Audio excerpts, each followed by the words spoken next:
Hello friends, welcome back to my channel plus study IQ. Friends, daily current affair की series में all competitive exam को ध्यान में रखते हुए आज अपन 8 सितंबर के करंट अफेयर के मोस्ट इम्पोर्टेंट क्वेश्चनों को इस वीडियो में देखेंगे। तो जिन दोस्तों ने मेरे चैनल को सब्सक्राइब नहीं किया, प्लीज़ सब्सक्राइब माय चैनल और मुझसे मेरे टेलीग्राम चैनल पर भी जुड़ सकते हो। मैं इस वीडियो के डिस्क्रिप्शन बॉक्स में अपने टेलीग्राम चैनल की लिंक सेंड कर दूंगा फ्रेंड्स, जहां से आप टेलीग्राम चैनल को ज्वाइन कर सकते हो और साथ ही मेरे Telegram channel plus study IQ से इस वीडियो के पीडीएफ को भी डाउनलोड कर सकते हो। तो इस वीडियो का जो पीडीएफ है फ्रेंड्स, मेरे Telegram channel plus study IQ से इसको डाउनलोड कर सकते हो। तो चलो फ्रेंड्स, स्टार्ट करते हैं आज का अपना पहला क्वेश्चन। तो पहला क्वेश्चन क्या है दोस्तों यहाँ पे, तो हाल ही में स्पैरो सिस्टम किसने लॉन्च किया है। तो हाल ही में स्पैरो सिस्टम किसने लॉन्च किया है दोस्तों, तो ये किया है मनोज सिन्हा ने। मनोज सिन्हा ने क्या स्पैरो सिस्टम लॉन्च किया है। यहाँ पे स्पैरो का फुल फॉर्म है smart performance appraisal report recording online window. यहाँ पे जो जम्मू कश्मीर के उपराज्यपाल कौन, मनोज सिन्हा ने जम्मू कश्मीर प्रशासनिक सेवा अधिकारियों के लिए online portal smart performance appraisal report recording online window यानी स्पैरो शुरू किया है। तो किसने शुरू किया ये, जम्मू कश्मीर के उपराज्यपाल मनोज सिन्हा ने इसको शुरू किया है। जो स्पैरो प्रणाली से लगभग 1289 अधिकारियों को लाभ मिलेगा। तो कितने अधिकारियों को यहाँ पे लाभ मिलेगा दोस्तों, जो स्पैरो प्रणाली से क्या लगभग 1289 अधिकारियों को लाभ मिलेगा। तो जिसका उद्देश्य क्या है, संक्रमण के दौरान मूल्यांकन रिपोर्ट के देरी से नुकसान और जम्मू कश्मीर अधिकारियों के प्रदर्शन मूल्यांकन को बेहतर करना और निगरानी तथा समय पर पूरा करने के लिए अधिक पारदर्शिता लाना है। यहाँ पे नेक्स्ट क्वेश्चन देखेंगे फ्रेंड्स, मोस्ट इम्पोर्टेंट क्वेश्चन। तो हाल ही में फेडा का नया अध्यक्ष किसे नियुक्त किया गया है। तो हाल ही में जो फेडा का नया अध्यक्ष किसे नियुक्त किया गया है, तो ये नियुक्त किया गया है वेंकटेश गुलाटी को। वेंकटेश गुलाटी को यहाँ पे फेडा के नए अध्यक्ष के रूप में नियुक्त किए गए हैं। तो यहाँ पे फेडा यानी federation of automobile dealers association का यहाँ पे फेडा क्या है दोस्तों, तो फेडा का फुल फॉर्म है federation of automobile dealer association ने वेंकटेश गुलाटी को वर्ष 2020 से 22 के लिए अपना 35वां अध्यक्ष नियुक्त करने की घोषणा की है। तो कितने वर्षों के लिए इन्हें नियुक्त किया गया है दोस्तों, तो यहाँ पे 2 वर्षों के लिए इन्हें नियुक्त किया गया है 2020 से 22 के लिए।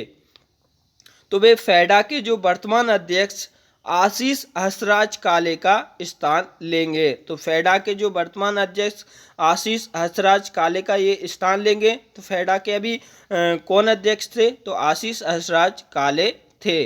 तो अब कौन बन गए हैं फ्रेंड्स, तो वेंकटेश गुलाटी को बना दिया गया है। जो ऑटोमोबाइल डीलर्स एसोसिएशन की स्थापना कब हुई थी दोस्तों, तो ये हुई थी 1964 ईस्वी में और ऑटोमोबाइल डीलर्स एसोसिएशन का मुख्यालय है नई दिल्ली, इंडिया में। तो यहाँ पे नेक्स्ट क्वेश्चन देखेंगे फ्रेंड्स अपना। तो नेक्स्ट क्वेश्चन अपना क्या है, हाल ही में वर्ल्ड वॉर 2 हेरिटेज सिटी किसे घोषित किया गया है। हाल ही में जो वर्ल्ड वॉर 2 हेरिटेज सिटी किसे घोषित किया गया है दोस्तों, तो ये घोषित किया गया है विल्मिंगटन को। जो विल्मिंगटन को क्या हाल ही में वर्ल्ड वॉर 2 हेरिटेज सिटी घोषित किया गया है। तो ये अमेरिका राष्ट्रपति डोनाल्ड ट्रंप ने क्या उत्तरी कैरोलिना के विलिंगटन को पहली विश्व युद्ध सेकेंड हेरिटेज सिटी घोषित की है। तो ये किसने घोषित की है दोस्तों, तो ये की है अमेरिकी राष्ट्रपति डोनाल्ड ट्रंप ने उत्तरी कैरोलिना के विलिंगटन को पहली विश्व युद्ध सेकेंड हेरिटेज सिटी घोषित की है। तो यहाँ पे ये घोषणा 2 सितंबर 2020 को द्वितीय विश्व युद्ध के अंत की 75वीं वर्षगांठ के अवसर पर आयोजित एक समारोह के दौरान की गई है। तो कब की गई है? जो 2 सितंबर को इसकी घोषणा की गई है, किसके? द्वितीय विश्व युद्ध के अंत की 75वीं वर्षगांठ के अवसर पर आयोजित एक समारोह में इसकी घोषणा की है। तो यहाँ पे युद्ध के दौरान विल्मिंगटन उत्तरी कैरोलिना शिप बिल्डिंग कंपनी की साइट थी, जिसने संघीय सरकार के आपातकालीन जहाज निर्माण कार्यक्रम के हिस्से के रूप में 5 वर्ष में 243 जहाज़ों का निर्माण किया था। तो यहाँ पे यूएसए की राजधानी की यानी अमेरिका की राजधानी की बात करें तो कौन सी है? तो वॉशिंगटन डीसी अमेरिका की राजधानी है। और संयुक्त राज्य अमेरिका की मुद्रा कौन सी है दोस्तों? तो अमेरिकी डॉलर यहाँ पे मुद्रा है। नेक्स्ट क्वेश्चन देखेंगे। तो नेक्स्ट क्वेश्चन अपना क्या है? हाल ही में वोडाफोन आइडिया का नाम बदलकर क्या कर दिया गया है? तो हाल ही में जो वोडाफोन आइडिया का नाम बदलकर दोस्तों क्या कर दिया गया है? तो ये कर दिया गया है BI। तो BI इसका नाम कर दिया गया है। वोडाफोन आइडिया का नाम BI कर दिया गया है। यहाँ पे जो वोडाफोन आइडिया कंपनी ने अपना नाम बदलकर क्या कर दिया गया है दोस्तों? तो VI किए जाने की घोषणा की है। जिसके बाद अब क्या? कंपनी के सभी उत्पादों पर नया नाम, नया लोगो दिखाई देगा। जो टेलीकॉम कंपनी ने एक वर्चुअल प्लेटफॉर्म के माध्यम से कंपनी का नाम बदलने की घोषणा की है। यहाँ पे नेक्स्ट क्वेश्चन देखेंगे दोस्तों। तो नेक्स्ट क्वेश्चन अपना क्या है? हाल ही में SIAM का नया अध्यक्ष किसे चुना गया है? हाल ही में जो SIAM का नया अध्यक्ष किसे चुना गया है दोस्तों? तो ये चुना गया है केनिची आयुकावा को। जो केनिची आयुकावा को क्या यहाँ पे SIAM का नया अध्यक्ष चुना गया है। तो यहाँ पे जो मारुति सुजुकी के MD और CEO केनिची आयुकावा को क्या 2 साल की अवधि के लिए society of India automobile manufacture यानी SIAM का नया अध्यक्ष चुना गया है। जो सोसाइटी ऑफ इंडियन ऑटोमोबाइल क्या मैन्युफैक्चर्स का नया अध्यक्ष इस केनिची आयुकावा को चुना गया है दोस्तों। तो यहाँ पे वे राजन बडेरा का स्थान लेंगे। तो वे किसका स्थान लेंगे दोस्तों यहाँ पे? तो राजन बडेरा का यहाँ पे स्थान लेंगे। साथ ही ये अशोक लीलैंड के MD और CEO विपिन सोंधी को SIAM के नए उपाध्यक्ष के रूप में चुना गया है। तो यहाँ पे उपाध्यक्ष के रूप में किसे चुना गया है?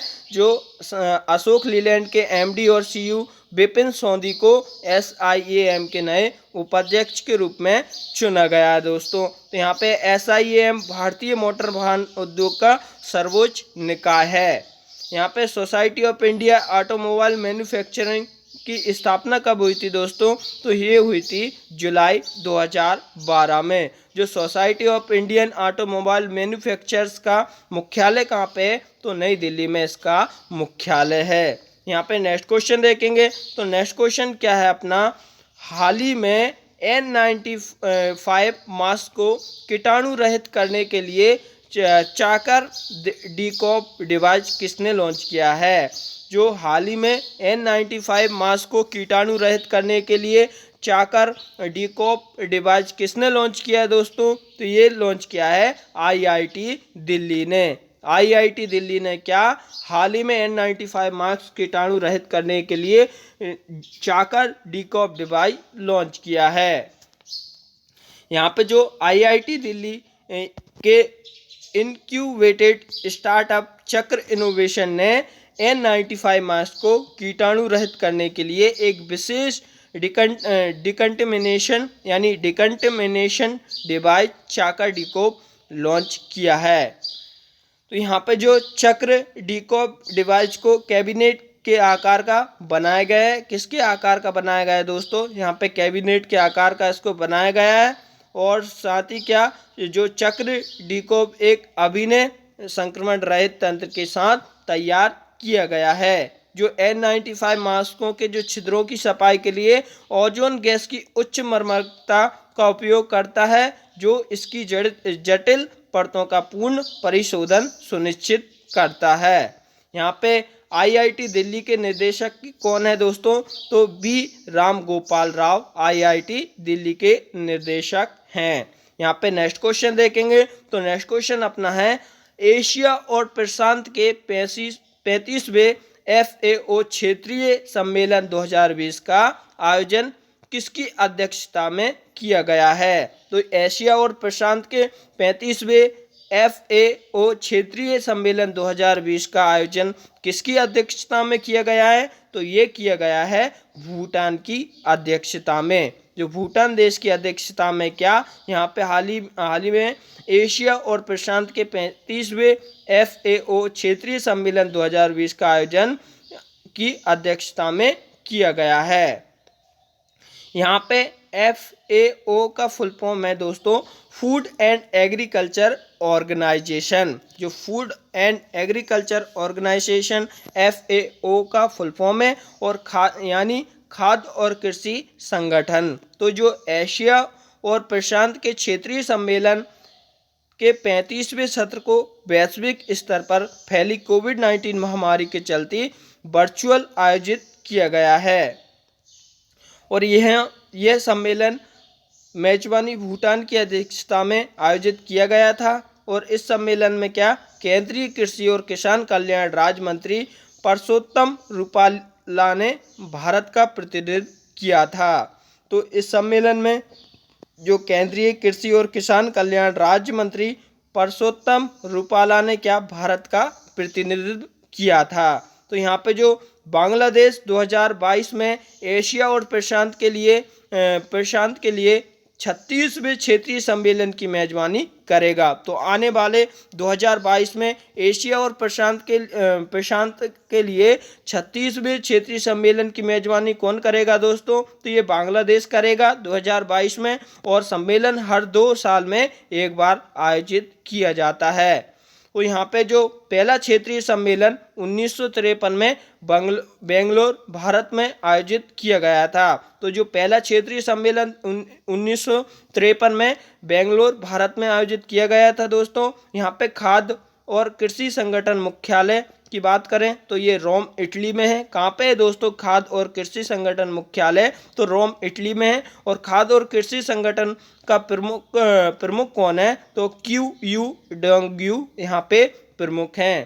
तो QU डोंग्यू यहाँ पे प्रमुख हैं यहाँ इस संगठन के। और खाद्य और कृषि संगठन के स्थापित 16 अक्टूबर 1945 में किया गया था। तो इसकी स्थापना कब की गई थी? 16 अक्टूबर 1945 में खाद्य और कृषि संगठन यानी फूड एंड एग्रीकल्चर ऑर्गेनाइजेशन की स्थापना की गई थी। तो यहाँ पे नेक्स्ट क्वेश्चन देखेंगे तो नेक्स्ट क्वेश्चन अपना क्या है, हाल ही में international day of clean air for blue skis दिवस कब मनाया गया है? जो हाल ही में international day of clean air for blue skis दिवस कब मनाया गया है दोस्तों? तो ये मनाया गया है 7 सितंबर को। 7 सितंबर को क्या जो हाल ही में international day of clean air force blue skis दिवस मनाया गया है। तो जो इस साल 7 सितंबर 2020 को विश्व स्तर पर क्या international day of clean air for blue skis अर्थात नीले आसमान के लिए स्वच्छ वायु का अंतर्राष्ट्रीय दिवस मनाया जा रहा है। तो इस दिन को मनाए जाने का मुख्य उद्देश्य व्यक्तिगत, सामुदायिक और स्वच्छ हवा स्वास्थ्य, जीवन, अर्थव्यवस्था और पर्यावरण के लिए कितनी अधिक महत्वपूर्ण है ये बताने के लिए ये मनाया गया है, इसकी जागरूकता के लिए। तो इस वर्ष क्या 7 सितंबर 2020 को नीले आसमान के लिए स्वच्छ वायु का पहला अंतर्राष्ट्रीय दिवस मनाया है। तो जो संयुक्त राष्ट्र महासभा ने क्या 74वें सत्र के दौरान 19 दिसंबर 2019 को नीले आसमान के लिए अंतर्राष्ट्रीय स्वच्छ वायु दिवस मनाने का प्रस्ताव अपनाया था। तो ये प्रस्ताव कब दिया गया था?